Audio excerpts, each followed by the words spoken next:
we want to thank you guys for having us here, and thank you all for joining us today. It's the most fun part of my job. I don't want to speak for Melissa, but she readily agreed to jump in when I asked, because seeing people just trying to work toward better financial habits. I know most of the tools, but I didn't know them a couple years ago. I know what it's like to say, I want to do the right thing. I just need some direction and some guidance. So, you know, I think it's important for y'all to know that I've been there. I'm not speaking from up on high as a banker. Any questions you have, I promise you, I've answered it before or I've lived it before. So if you can go to the next slide there, Deanna. Sorry, let me get on there.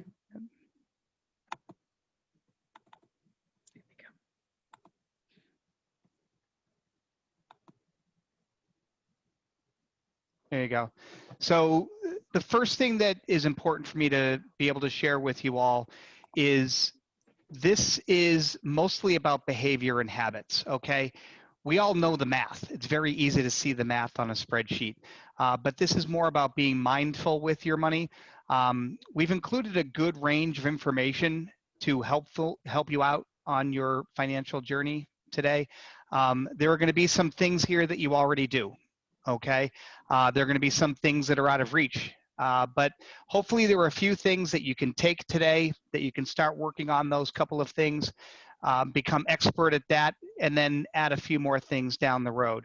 So, you know, in terms of coming here today, congratulate yourself for being here today. This is about forgiving past mistakes. It's about reframing those mistakes. You know, we're all human. Congratulations, right? So today is about just starting to reform those habits, coming away with a couple of good ideas, and any questions you have at the end, of course, please let us know. The next slide, Melissa's going to take the next couple of slides. Thanks, Jim. So I'm really excited to see all of you here. I can't see you all right now because you're in little blocks, but it's really exciting to see so many people on a late afternoon call in, because that means that you really are taking these topics to heart, and these topics are really important to, you know, let you live a very calm life, because as things like your credit score and your retirement get not into where you want it to be, it's unsettling. So if we were all in a room right now, I would ask all of you to raise your hand how many people know their credit score or around what their credit score is. Deanna, I just saw you raise your hand. I do. That's fantastic. But you know, I think that's the first thing that you need to start with. If you do not know your credit score, you need to find out, rip the Band-Aid off and figure out where you're starting today. Just like Jim said, look at, today is a new day. There's ways to really work at making sure that your credit score is, you know, a good credit score between 750 and above. That really helps you in so many ways. You know, getting a mortgage with the best interest rates, getting a truck payment with the best interest rates, even at some point in the game, you know, getting auto insurance and getting homeowners insurance, they pull your credit. There could be a time if you have low credit, they may not approve you. So it is a really important piece to your full financial picture. So I love this chart. I'm a visual person. When you see this chart, it does kind of go, you know, kind of slaps you in the face saying, oh, this is, you know, how or why my credit score is what it is. What I'd like to do is just kind of go through each piece of pie just so that you know what they mean. And I'm going to talk about the first one, which I do think definitely changed in the past 10 or so years. It's the credit utilization. It really did used to be your payment history. That was the biggest percentage always. But as you know, credit cards have gained momentum and more people are utilizing them, this piece has grown to a larger percent of what your total score is. 30% credit utilization really and truly means for each credit card that you have, If you have $10,000 line, $3,000 should be the maximum you should be using for that card. And that just really means that you don't want to be maxing out your cards, because that's where 30% of your score is going to be calculated. So that's a really, really important piece. A lot of people think it's the utilization of all the cards. It's each individual card that you have.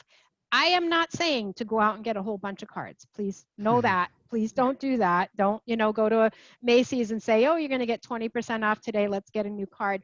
Because every time you do a hard charge like that, your score is going to go down. Obviously, your payment history, always try to make sure that your payment history, you pay your bills on time, you're not getting over 30 days late, you're not getting over 15 days late. There are some companies that do report over 15 days. Really pay attention to that part. It is the highest percentage there, 35%. So if you're paying your bills on time and you're keeping your credit utilization below 30%, your score is going to be pretty good. New credit, that's is what it is. If you apply for a new mortgage, if you apply for a new auto loan, if you apply for whatever, a new card, that piece is certainly 10%.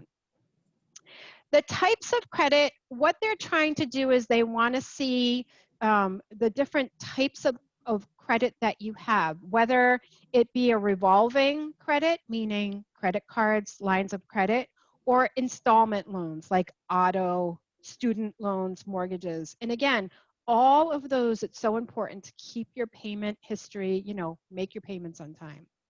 And then the 15% credit history length. Now, some people, are younger and that is going to take some time. And then there are, like me, older, that, I have a lot of credit history. So those pieces really are, when you look at your credit individually, those are how they come up with your score. Scores are from 300 to 850. So you have an opportunity to really work at your credit and work at your score every month. Every time that you do something, you just need to pay attention that you're doing all these things that the pie really says in this picture. Does anybody have questions on any of that? Okay, I don't think so. So a couple of other things that I just wanted to mention. There are 3 companies that you get your credit score through: Experian, TransUnion, and Equifax. Those are all 90% of banks. That's what they use to get your score. My suggestion is you have the opportunity to get a free credit score once a year. So my thought, and I think it's a good suggestion, is divide it into 3.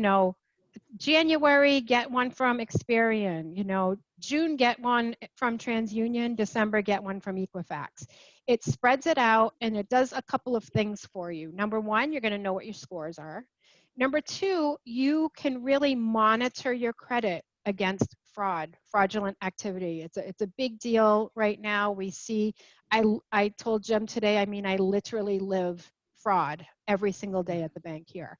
So monitoring your credit is a really important piece to ensuring that your scores are where they should be. If somebody's using your information to gain access to credit, that is definitely going to affect your credit.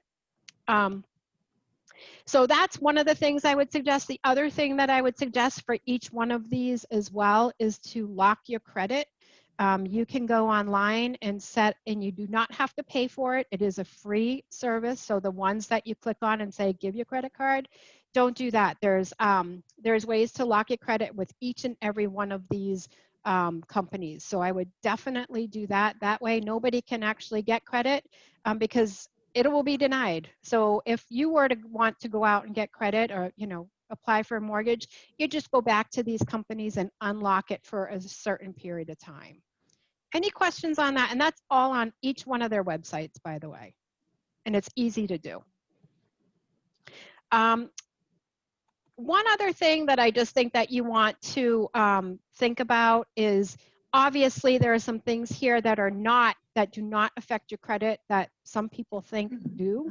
And that's your job, your salary, whether you're married or not, whether, those kind of things are not at all affected or affect your credit score. So really and truly, this is a really important piece to your whole financial picture. And so we really felt it was really important to talk about it. Does anybody have any questions on any of those pieces? Melissa, we do have one question. Yes. In the 10% new credit category, is getting a new auto loan, mortgage, etc., good or bad for your credit? Well, that means that you're pulling a hard inquiry. So when you're pulling a hard inquiry, that's new credit. So it is going to affect your score. The key is that, the credit utilization and the payment history as time goes by. And I'll give an example of myself. I just refinanced my mortgage. My credit went down a little bit because I applied for a new mortgage, but I also paid off the old one. So that also was helped with the calculation of the credit score. Okay, we have one other question that says, Yep. what do you think about LifeLock and Credit Karma? Yeah, personally, as much fraud protection as you can possibly get for yourself, I like that. I think some of these organizations charge too much for it, but sometimes credit cards, if you have a credit card, some of them offer these services at no cost. So there's ways to not pay for it, but I do not dislike them. I as much as you can do to protect yourself against fraud, because once you have it on your credit report, it is not easy to get it off. Okay, and then we have one more question. What should we do if we find a mistake on one of our credit reports? You do have to contact, and if you go on to whichever credit report it is, whether it's Equifax, TransUnion, you have to go onto their website. There's a contact number to call. They ask you to provide detailed descriptions and why, whatever is wrong there. There's ways to do it online and by phone. But I will tell you, it's not easy. They don't make it easy, and it takes a little bit of time for it to all catch up. Right. I had to do that myself a number of years ago. And, it's not easy. It was not easy. It wasn't, it had a good resolution, but it was not easy to get It's not through. easy. Hence why, monitor your credit score, monitor the reports, just keep looking at them so that if something comes up, it's not going to be from 3 years ago. It's really from, within the last couple months. Right. Oh. That same question, it said, mine is an address issue, not accounts. Is that still important? It is important. Yes. Okay. Yep. Okay. All right. I think that's it. So I think that's all I have. I think it's back to you, Jim. Oh, nice hustle. Thank you so much, Melissa. Of course. It's fun listening to you because I always learn something too, just something from the research you were doing today. So I'm going to take on, you can actually skip one slide and go to the next slide, Deanna, where it starts the next one. There we go. The reason that I add this slide to start with, and it might look familiar to if any of you were on the last call, but I know that I've said to myself, like, if I could just get a new job, 10% raise, once my student loans are paid off, then I'll feel financially secure.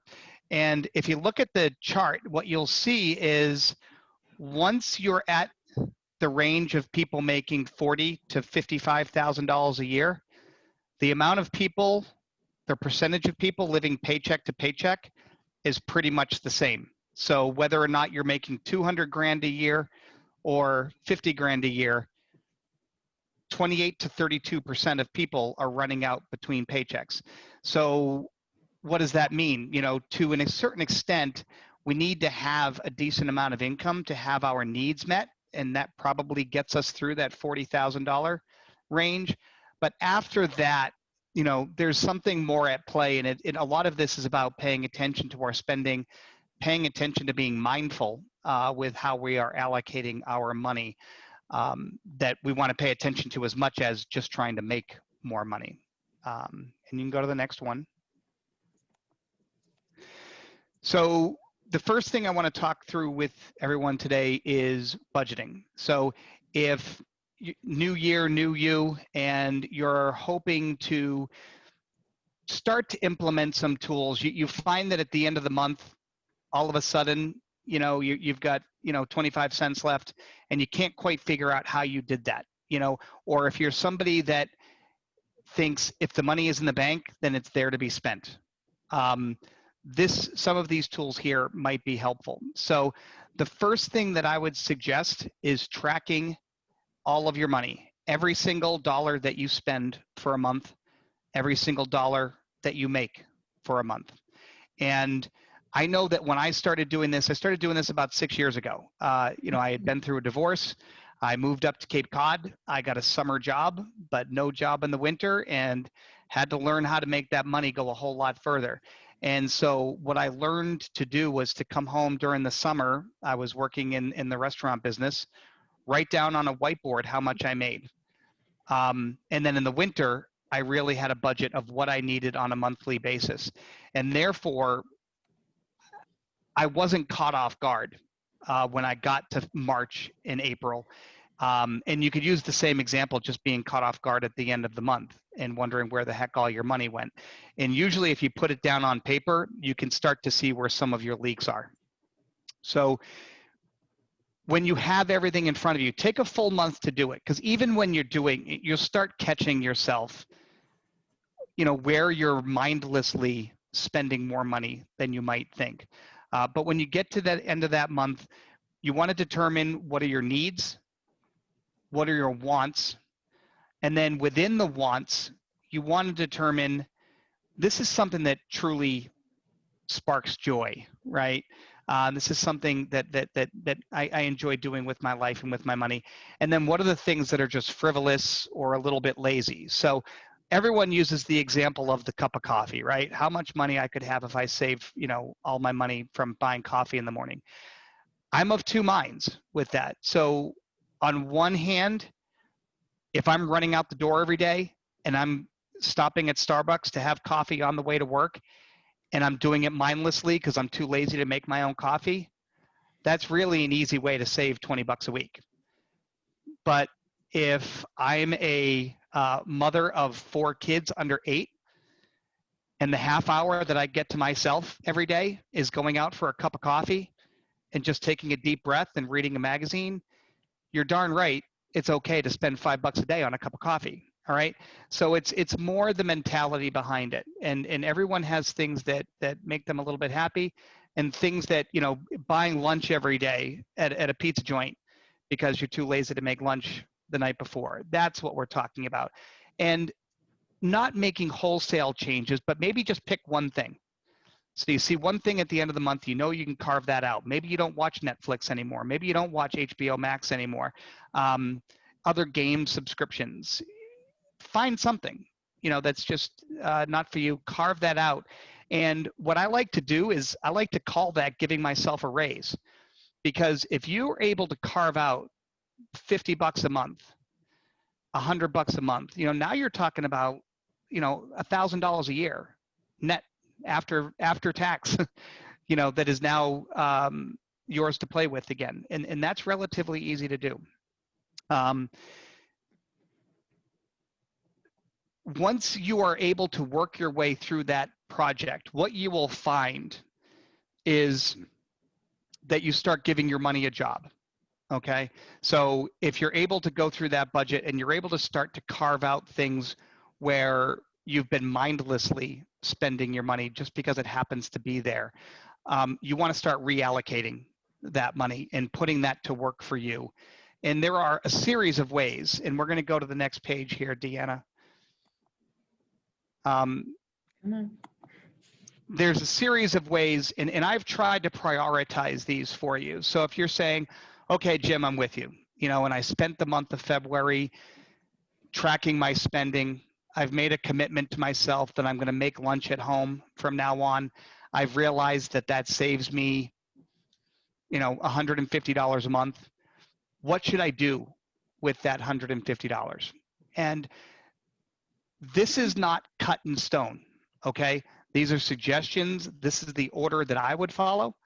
But if there's something that is more comfortable to you for now, don't let great be the enemy of good.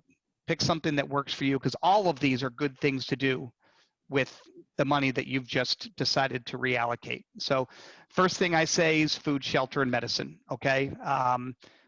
Oil, I had the oil guy come by today, and that feels good in January to see that tank full. So anything like that. And what I would also include in here is maybe putting some money into an HSA or to a flexible spending account, because you don't want to be skipping out on buying your medicine, skipping out on doctor appointments because you don't want to pay for the copay.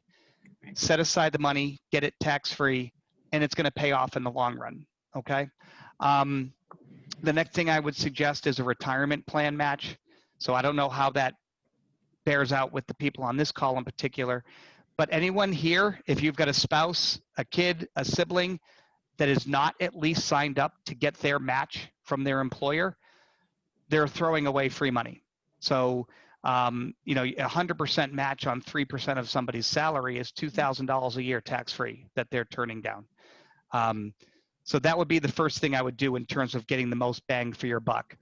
The next thing I would do is suggest doing an emergency savings account, building that up to $1,000. And the reason I put this here is that it puts you in a position to have some breathing room while you're paying off the rest of your debt, while you're saving for retirement, so that if you do get, you know, that proverbial car repair, that it doesn't completely ruin your momentum with the other things that you were doing with your money, that you're not putting it on your credit card and getting frustrated. Oh my God, I just paid down $1,000 and now I'm just putting it right back on my card. Having it on the emergency plan allows you to keep momentum with paying down debt. The next thing would be paying down your credit cards. The reason I advocate this one is, you know, we're generally paying about 20% interest on this. So if you want to flip it, think of this as a 20% return on my money. I mean, tell me where else you can get a 20% return outside of your employer match, right?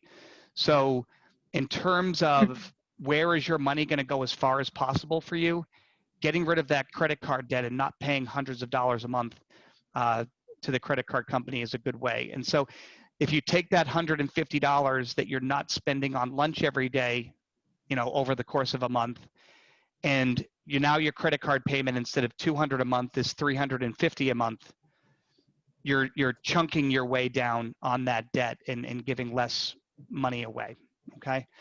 Jim, could I jump in real quick just on this Please, piece? yeah, please I go just ahead. wanted to talk about the credit card debt. You know, I know people have many, you know, maybe more than one card with balances.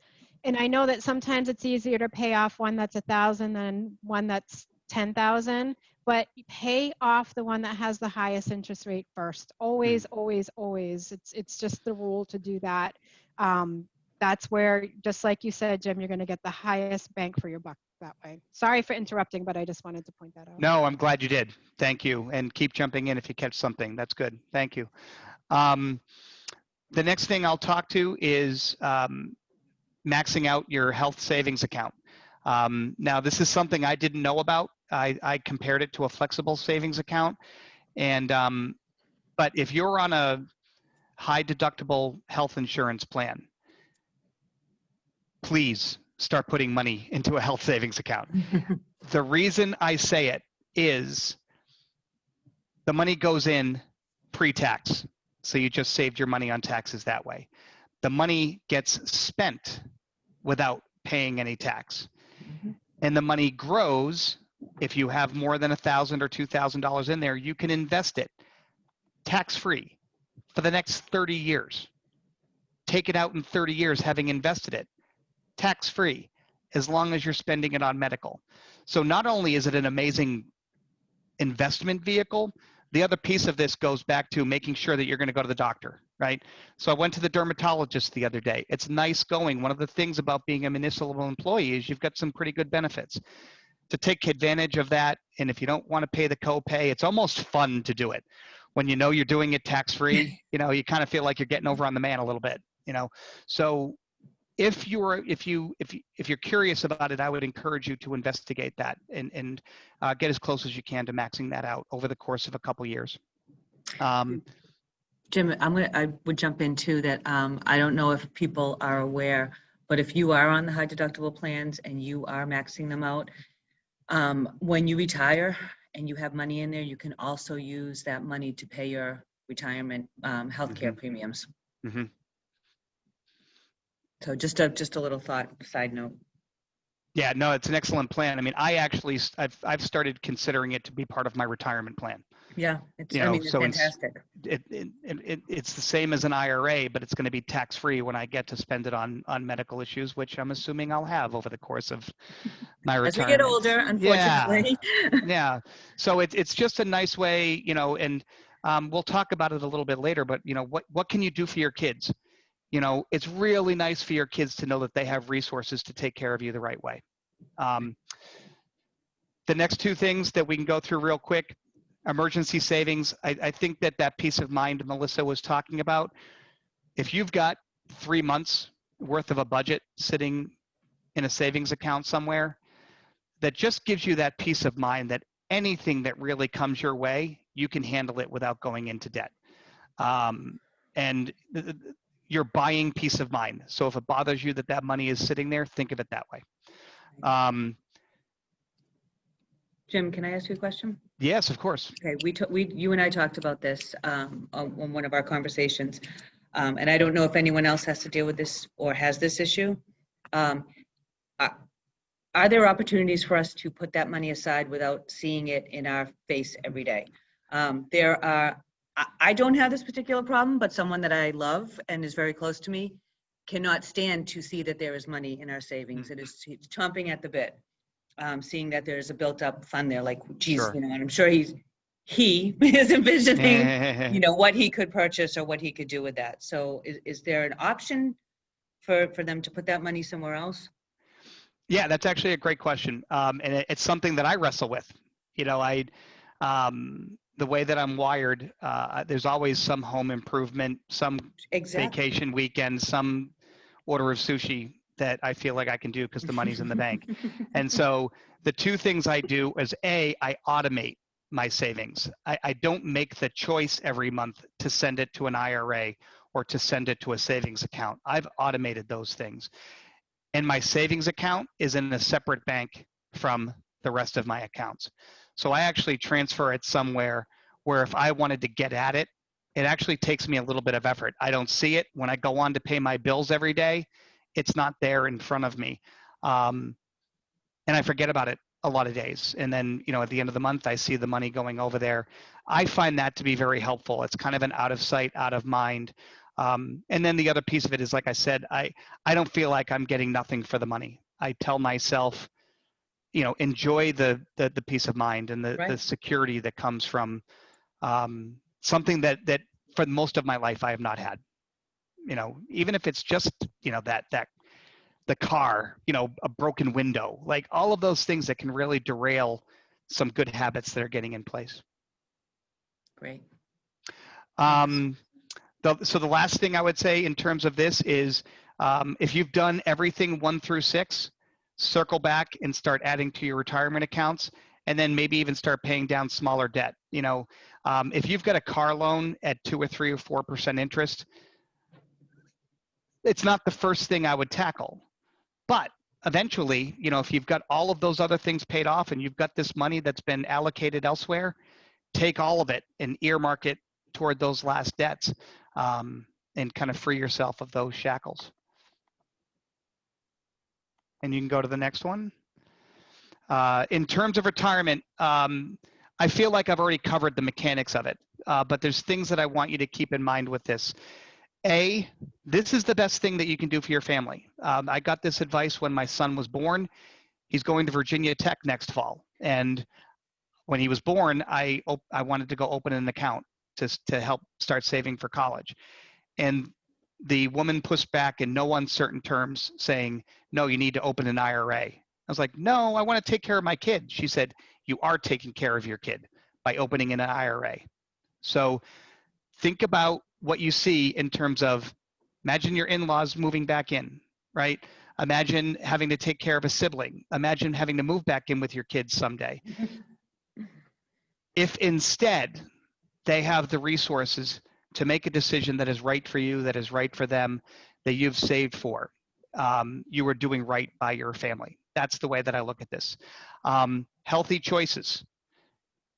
Go to the doctor. You know, get your yearly physical. Get the physicals at the ages that you're supposed to get them. You know, I wrote down a couple of notes, so bear with me for not looking at the screen here, but inadequate activity is associated with $117 billion in annual healthcare costs in the United States. $117 billion because people aren't active enough. All right. It's attributed to a 12% increase in colon cancer, 19% in breast cancer. You know what kills your budget? Getting cancer, right? Yep. So there are some simple things that you can do when you're buying healthier food, when you're active every day. Those are investments, just like putting money in your 401k. All right. The IRAs and the 457, that's what I just talked about. The health savings account, again, I'd emphasize that that is something that is not only for now, but is something that would help you save toward retirement and have money set aside for medical issues. And then the last thing I would encourage you very strongly is to automate your savings. If you set it up and you get, you know, at the beginning of the month, instead of your money telling you where to go, you're telling your money where to go. Mhm. And once you get yourself in that mindset at the beginning of the month, you pay your bills for the month, you've allocated it where you want to allocate it. What's left over? Feel free to get the sushi and the pizza and the overnight weekend, you know. So the closing thought, I started out with, there was a frame that said the best time to plant a tree was 20 years ago, and the second best time is now. It's an old Chinese proverb, and Warren Buffett borrowed that in here, you know. So think ahead, play that tape forward of where you want to be. And it starts with right now. And if you do this on a year-to-year basis, look back. You're going to be stunned at how far you made it. I track this every January, and it's one of my favorite things to do because I look back and say, wow, like I actually did more than I thought I did this year. So with all of that, I would say the last thing I would want to say in terms of automating it is it's the consistency that counts. It's time in the market, not timing the market. So just let that money come out of your paycheck every 2 weeks, let it invest over 20, 30, 40 years, and you're going to be glad you did. So what may we do for questions? Thank you. Let's see. Yep. Can you please clarify between the difference in tax savings between a traditional IRA and a Roth IRA? I can, do you want me to take that one, Melissa, or do you want to take that one? I can take it. Okay. I'm on mute, so sorry. Whichever, I can certainly, but go ahead. You go to it. I've been talking for a while. Yeah, so the difference between a traditional IRA and a Roth IRA is when you contribute to a traditional IRA, you get a credit when you file your tax return. So whatever you are contributing, there's a percentage of that that will be deducted off of your tax, whatever you owe for taxes. With a Roth IRA, you're able to contribute, you're paying taxes on it, so it's not pre-taxed, but when you take it out, whenever you retire, it will be tax-free. So a lot of people say, you know, having a little of both helps you in both directions. So a little bit to help you depending on where you're at with your salary right now. Do you need a reduction in what you're paying in your taxes now? But also do a little bit for a Roth so that when you take it out in the future, you're not going to pay any taxes on it. You can also, by the way, with a Roth, your beneficiaries do not have to take out that money right away, just like a traditional IRA does. So you can leave it to, you know, your beneficiaries without them having to take the money out right away.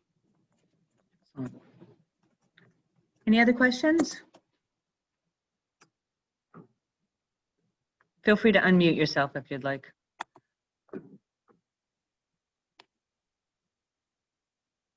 Anyone? Okay. Well, I guess we will leave it at that and wrap up.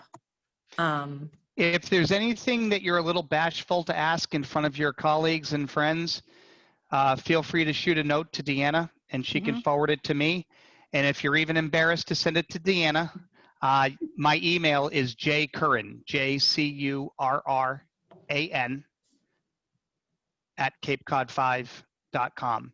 And so if there's something that you hang up 5 minutes from now, how the heck did I forget to ask this? You know, please reach out and be glad to answer anything I can or steer you in the right direction. Jim's Same always here. great to talk to. I have a question. Yeah. So I don't know what I think I must have missed the first in this series for some reason, but I don't know if you will be doing one on like estate planning and wills and Yes, we will. all that type of thing.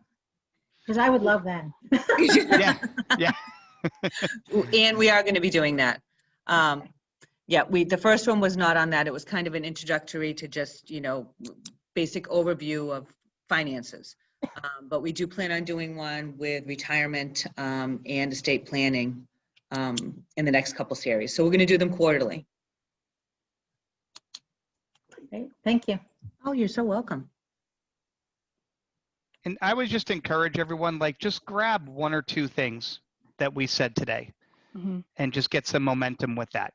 Because I think once you start getting in those habits and you start seeing the returns, the feeling that you get, you know, from doing the next right thing, it keeps that momentum going. So I hope you don't feel overwhelmed, you know, that it just, you know, that slight edge, that little bit, and let it pile up.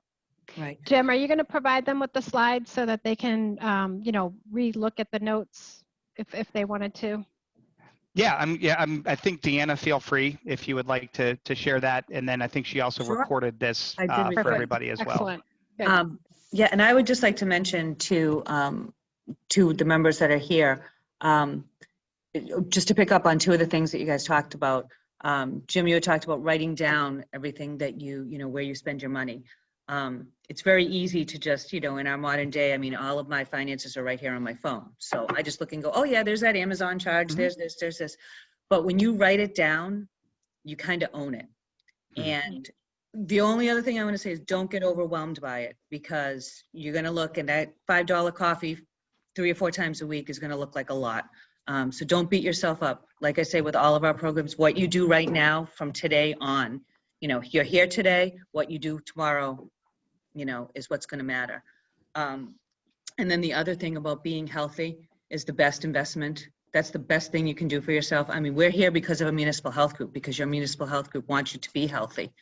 And that is the best investment. And that is also, you know, sorry, I throw this out at all of my programs when I talk. I said, you know what, the best thing that you can do is you can be healthy and you can have healthy coworkers, because we're a self-funded health group. So that means if you're healthy and you're healthy, but he has very unhealthy habits, it impacts our health. It impacts our premiums, not our health, excuse me. So we just, you know, finances, insurance, we've been very lucky in this health group, because the last couple of years we've had, do I dare say it, a 0% increase. You guys are doing a great job, so let's just keep it there. My 2 cents, sorry. That's perfect. All right, great. Well, thank you all for coming. I'm really happy to see a lot of familiar faces. And Jim and Melissa, thank you so much. It's always a pleasure, Jim, to talk with you and to see you. One of these days we will go out for a cup of coffee. I'm excited. Melissa, thank you so much for your help. Of course, And, it was fun. if anyone has any questions, like Jim said, you know, he gave you his email address, or if you want to send something to me, I'm happy to help you out. All right, everyone. Well, Thank you, Thank everyone. you. Everybody All right, stay bye, safe guys. and healthy. Bye-bye. Stay safe. Thank you everybody. so much. Thank you so much. All right, thank you. Bye-bye. Bye, guys. Bye, Deanna. Bye.